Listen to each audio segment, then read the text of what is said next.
Chapter 19. And it was told Joab, Behold, the king weepeth and mourneth for Absalom. And the victory that day was turned into mourning unto all the people, for the people heard say that day how the king was grieved for his son. And the people gat them by stealth that day into the city, as people being ashamed steal away when they flee in battle. But the king covered his face, and the king cried with a loud voice, O my son Absalom! O Absalom, my son, my son! And Joab came into the house to the king, and said, Thou hast shamed this day the faces of all thy servants, which this day have saved thy life, and the lives of thy sons and of thy daughters, and the lives of thy wives, and the lives of thy concubines, in that thou lovest thine enemies, and hatest thy friends. For thou hast declared this day that thou regardest neither princes nor servants. For this day I perceive that if Absalom had lived, and all we had died this day, then it had pleased thee well. Now therefore arise, go forth, and speak comfortably unto thy servants, for I swear by the Lord, if thou go not forth, there will not tarry one with thee this night, and that will be worse unto thee than all the evil that befell thee from thy youth until now. Then the king arose and sat in the gate, and they told unto all the people, saying, Behold, the king doth sit in the gate. And all the people came before the king, for Israel had fled every man to his tent. And all the people were at strife throughout all the tribes of Israel, saying, The king saved us out of the hand of our enemies, and he delivered us out of the hand of the Philistines, and now he is fled out of the land for Absalom. And Absalom, whom we anointed over us, is dead in battle. Now therefore, why speak ye not a word of bringing the king back? And King David sent to Zadok and to Abiathar the priest, saying, Speak unto the elders of Judah, saying, Why are ye the last to bring the king back to his house, seeing the speech of all Israel is come to the king, even to his house? Ye are my brethren, ye are my bones and my flesh. Wherefore then are ye the last to bring back the king? And say ye to Amasa, Art thou not of my bone and of my flesh? God do so to me and more also, if thou be not captain of the host before me continually in the room of Joab. And he bowed the heart of all the men of Judah, even as the heart of one man, so that they sent this word unto the king, Return thou and all thy servants. So the king returned and came to Jordan, and Judah came to Gilgal to go to meet the king, to conduct the king over Jordan. And Shimei the son of Gera, a Benjamite which was of Bahurim, hasted and came down with the men of Judah to meet King David. And there were 1,000 men of Benjamin with him, and Ziba the servant of the house of Saul, and his 15 sons, and his 20 servants with him, and they went over Jordan before the king. And there went over a ferry boat to carry over the king's household, and to do what he thought good.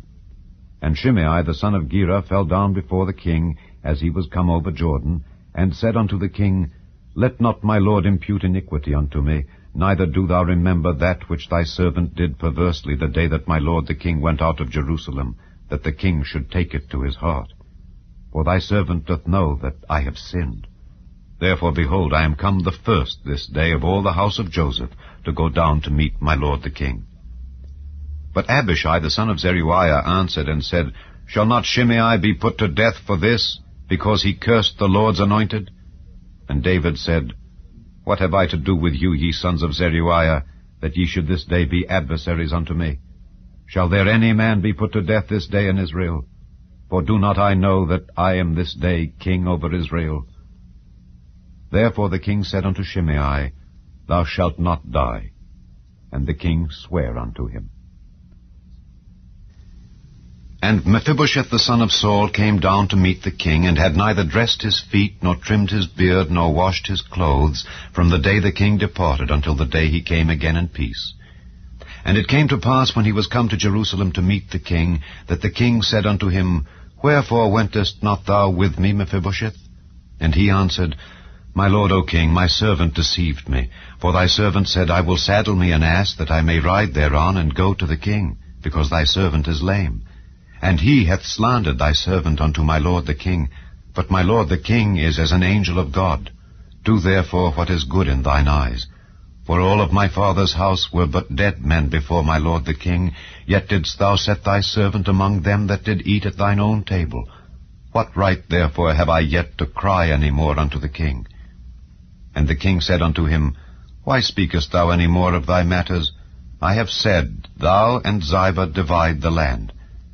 And Mephibosheth said unto the king, Yea, let him take all, forasmuch as my lord the king is come again in peace unto his own house.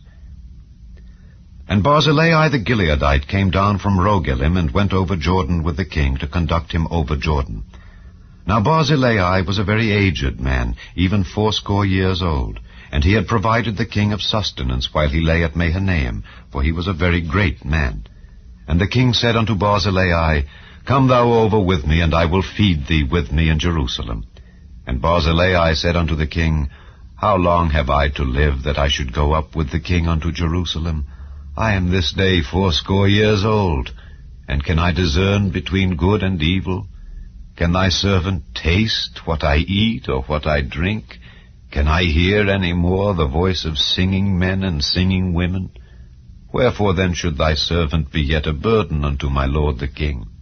Thy servant will go a little way over Jordan with the king, and why should the king recompense it me with such a reward? Let thy servant, I pray thee, turn back again, that I may die in mine own city, and be buried by the grave of my father and of my mother. But behold thy servant Kimham, let him go over with my lord the king, and do to him what shall seem good unto thee. And the king answered, Kimham shall go over with me, and I will do to him that which shall seem good unto thee. And whatsoever thou shalt require of me, that will I do for thee. And all the people went over Jordan. And when the king was come over, the king kissed Barzillai, and blessed him, and he returned unto his own place. Then the king went on to Gilgal, and Kimham went on with him. And all the people of Judah conducted the king, and also half the people of Israel. And behold, all the men of Israel came to the king, and said unto the king, Why have our brethren the men of Judah stolen thee away, and have brought the king and his household and all David's men with him over Jordan? And all the men of Judah answered the men of Israel, Because the king is near of kin to us. Wherefore then be ye angry for this matter? Have we eaten at all of the king's cost, or hath he given us any gift? And the men of Israel answered the men of Judah, and said, We have 10 parts in the king, and we have also more right in David than ye. Why then did ye despise us, that our advice should not be first had in bringing back our king? And the words of the men of Judah were fiercer than the words of the men of Israel.